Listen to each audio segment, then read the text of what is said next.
The pandemic has had at least one professional upside: it's hard to misbehave when you are quarantined. Hard, but not impossible. Take the case of Jeffrey Toobin. The New Yorker writer and CNN legal analyst had a gilded career dating back to his days at Harvard Law, where he was classmates with future Supreme Court Justice Elena Kagan. But it all came to a crashing and humiliating halt in October when the esteemed juris doctor accidentally exposed himself during an act of self-pleasure while on a Zoom call with the New Yorker's editorial staff. The working theory is he was simultaneously on an entirely different sort of video chat. Unfortunately, Toobin is not the only former superstar to make 2020, our collective annus horribilis, just a little bit worse. Here are the year's biggest career crashes, arranged in alphabetical order. The CrossFit founder and CEO resigned in June after BuzzFeed News obtained leaked audio from a Zoom meeting where he said he wasn't mourning George Floyd's death. During the same meeting, Glassman also repeated an unfounded conspiracy theory that Floyd was part of a money laundering ring involving counterfeit bills and opined that racism and police brutality are not systemic problems. It wasn't an isolated incident.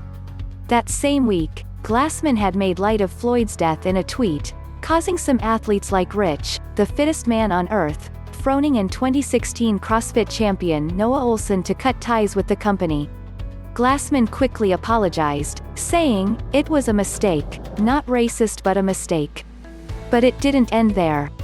A week or so later, the New York Times published an explosive investigation detailing accusations of sexual harassment and workplace sexism at CrossFit, fostered by Glassman.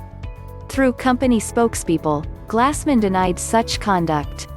Days later he sold CrossFit for an undisclosed amount to Eric Roza, a former Oracle exec who owned a CrossFit gym in Boulder, Colorado. After the sale, Roza tweeted a statement, "In the past weeks, divisive statements and allegations have left many members of our community struggling to reconcile our transformative experiences in the local box with what we've been reading online.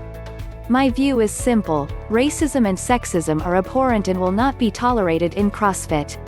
Since then, the company has appointed a head of culture and inclusion and plans to form a diversity, equity and inclusion council, among other initiatives. In a former life, Giuliani was known as a firebrand federal prosecutor who reigned in the mafia and Wall Street before transforming himself into America's mayor in the aftermath of September 11th.